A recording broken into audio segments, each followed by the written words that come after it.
সংস্কার ছাড়া নির্বাচন হলে শাসক আবারও দানবে পরিণত হতে পারে বললেন বদিউল আলম মজুমদার। জানাবো বাংলাদেশের সব দল নয়, মাত্র একটি রাজনৈতিক দল ডিসেম্বরে জাতীয় নির্বাচন চায়। টানা বৃষ্টিতে সিলেটে জলাবদ্ধতা, জনজীবন বিপর্যস্ত। এবং সর্বশেষ জানাবো দারুস সালামের দুই যুবককে পিটিয়ে হত্যার অভিযোগ। এতক্ষণ শুনছিলেন সংবাদ শিরোনাম, এবারে বিস্তারিত। তবে তার আগে অনুরোধ থাকবে আমাদের চ্যানেলটি সাবস্ক্রাইব করে বেল আইকনটি ক্লিক করুন। সংস্কার ছাড়া নির্বাচন হলে শাসক আবারও দানবে পরিণত হতে পারে বললেন বদিউল আলম মজুমদার।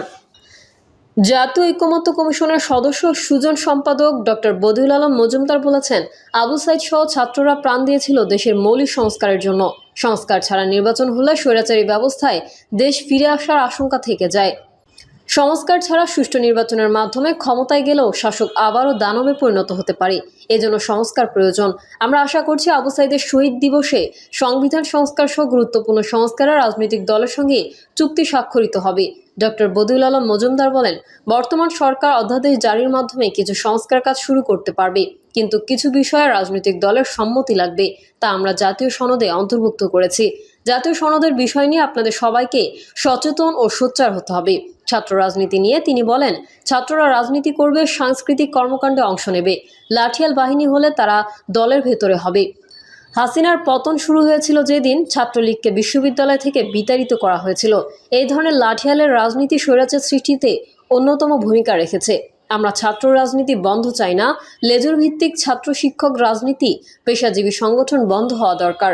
তিনি বলেন, সরকারের পাশাপাশি রাজনৈতিক দলগুলোকে সংস্কারে কাজ চালিয়ে যেতে হবে। নির্বাচনের জন্য কাদের মনোনয়ন দেবে সেই প্রার্থী যাচাই বাছাই শুরু করতে হবে। তারা হলফনামার প্রার্থীদের কাছে বিতরণ করে তাদের যাচাই বাছাই সৎ, যোগ্য, জনকল্যাণে নিবেদিত ব্যক্তিদের নির্বাচন করতে পারবেন। সেই সঙ্গে রাজনৈতিক দলগুলোর আর্থিক স্বচ্ছতা নিশ্চিত করতে হবে।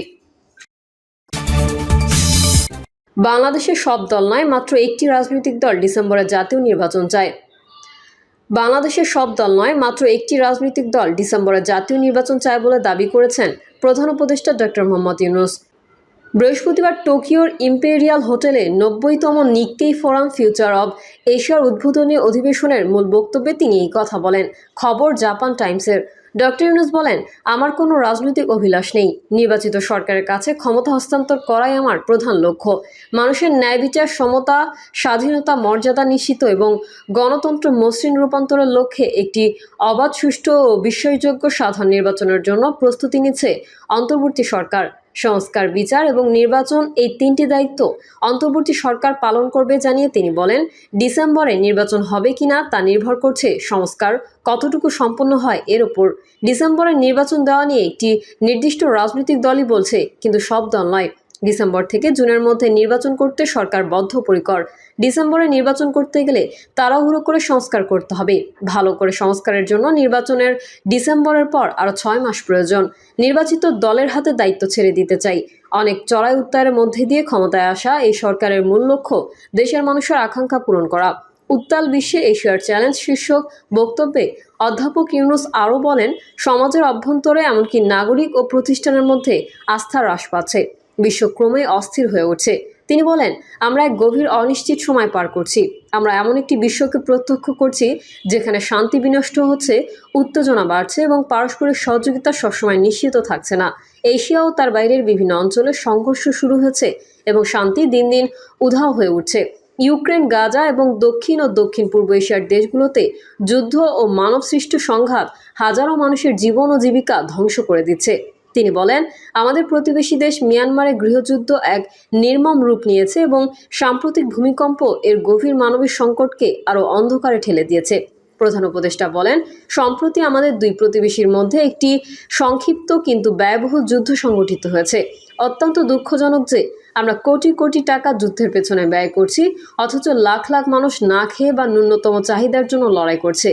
তিনি যুদ্ধবিরতির জন্য উভয় দেশের নেতাদের ধন্যবাদ জানান এবং দক্ষিণ এশিয়ার শান্তি, স্থিতিশীলতা ও সহাবস্থানের আশাবাদ ব্যক্ত করেন। তিনি বলেন, বাণিজ্যিক বিধিনিষেধ বেড়ে যাওয়ায় মুক্ত বাণিজ্য ব্যবস্থার ভিত্তিতে চ্যালেঞ্জের মুখে এবং আর্থিক বৈষম্য সমাজে বেড়েই চলেছে। সাম্প্রতিক সময়ে বাংলাদেশ ও দক্ষিণ কোরিয়ার এমন বিভাজনের কারণে অসন্তোষ ও অস্থিরতা দেখা গেছে, যা শাসন ব্যবস্থার পরিবর্তন ডেকে এনেছে বলেই তিনি উল্লেখ করেন।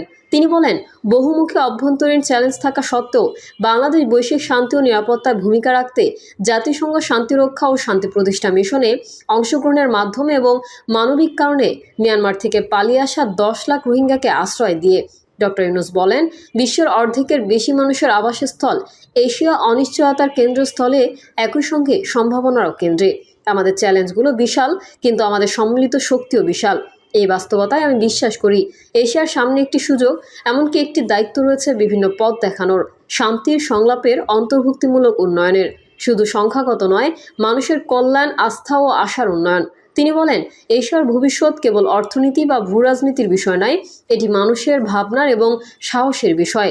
ভয়ের দ্বারা নয়, সম্ভাবনার দ্বারা, শক্তির দ্বারা নয়, উদ্দেশ্যের দ্বারা পরিচালিত হই। চলুন একটি উত্তম বিশ্বের কল্পনা করতে সাহসী হই। চলুন একে অপরের প্রতি আস্থা রাখি। চলুন শুধু প্রয়োজনীয়তার কারণে নয়, বরং আন্তরিক ইচ্ছে থেকে একে অপরকে সহযোগিতা করি। এশিয়ার ভবিষ্যৎ এখনও লেখা হয়নি, আমরাই তা একসঙ্গে লিখব। তিনি বলেন, বাংলাদেশ ও জাপান একসঙ্গে কাজ করে এশিয়ার ভাগ্য, এমনকি বিশ্বের ভাগ্য পুনর্লিখন করতে পারে। বাংলাদেশ থেকে 1 লাখ শ্রমিক নেবে জাপান। ক্রমবর্ধমান শ্রমিক সংকট মোকাবেলায় আগামী 5 বছরে বাংলাদেশ থেকে অন্তত 1 লাখ শ্রমিক নিয়োগের কথা জানিয়েছে জাপানি কর্তৃপক্ষ ও ব্যবসায়ীরা।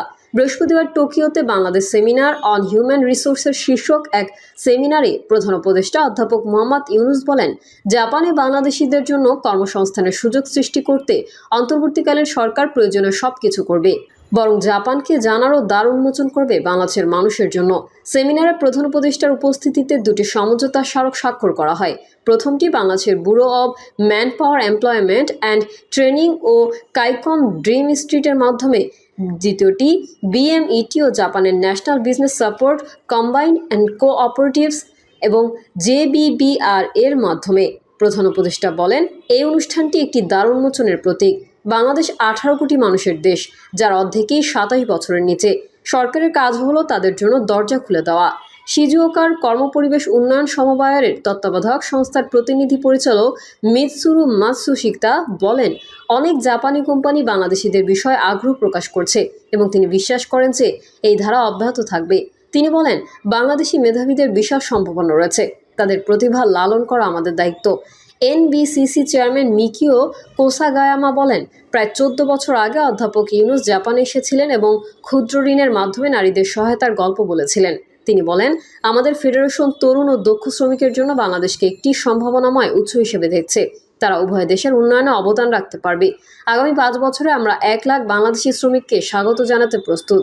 জাপানের স্বাস্থ্য, শ্রম ও কল্যাণ মন্ত্রণালয়ের প্রতিমন্ত্রী নিকি হিরোবুমি বলেন, জাপানে জনসংখ্যা হ্রাস পাচ্ছে এবং সেই কারণে বাংলাদেশি শ্রমিকদের সহায়তা প্রয়োজন হবে। এটি শুধু বাংলাদেশের জন্য নয়, জাপানের জন্য একটি আশাব্যঞ্জক দিক হতে পারে। যুক্তরাষ্ট্র থেকে তেল ও তুলা কিনতে পারে বাংলাদেশ। যুক্তরাষ্ট্রের বাজারে রপ্তানির 37% শুল্কের মুখে রয়েছে বাংলাদেশ। মার্কিন প্রেসিডেন্ট ট্রাম্প এই শুল্ক আপাতত স্থগিত রাখলেও তাদের সঙ্গে বাণিজ্য ঘাটতি কমিয়ে আনতে না পারলে কার্যকর হওয়ার ঝুঁকিও রয়েছে। ট্রাম্পের এই পাল্টাপাল্টি শুল্ক আরোপের প্রতিক্রিয়ায় বাংলাদেশ যুক্তরাষ্ট্র থেকে আরও বেশি তুলা, তেল ও গ্যাস কেনার প্রস্তাব দিয়েছে। বৃহস্পতিবার নিক্কেই এশিয়াকে দেওয়া সাক্ষাৎকারে প্রধান উপদেষ্টা ডক্টর ইউনূস এসব কথা বলেছেন। তিনি জানান, ট্রাম্প প্রশাসনের সঙ্গে বাণিজ্য আলোচনায় এই প্রস্তাব ব্যবহার করা হবে।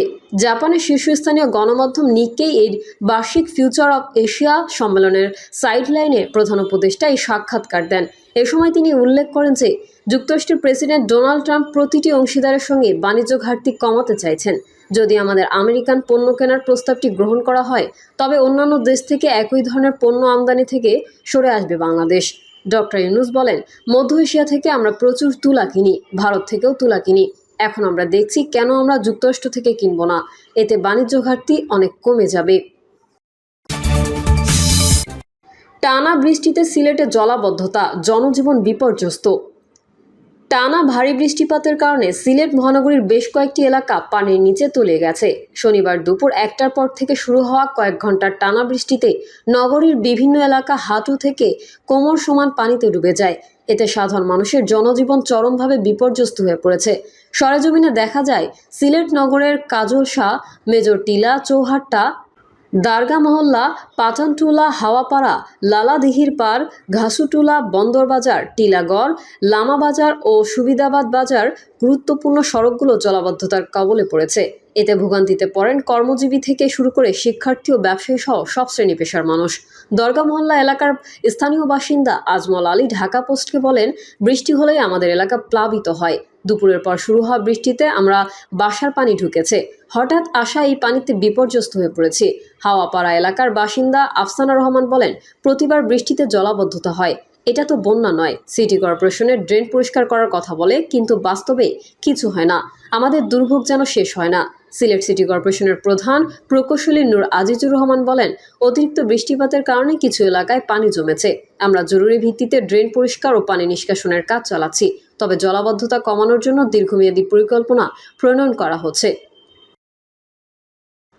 প্রিয় দর্শক, এই ছিল এখনকার সর্বশেষ সংবাদ। আপডেট ও সংবাদ পেতে চ্যানেলটি সাবস্ক্রাইব করে বেল আইকনটি ক্লিক করুন। কমেন্টে আপনার মতামত জানিয়ে আমাদের সাথেই থাকুন। ধন্যবাদ সবাইকে। আল্লাহ হাফেজ।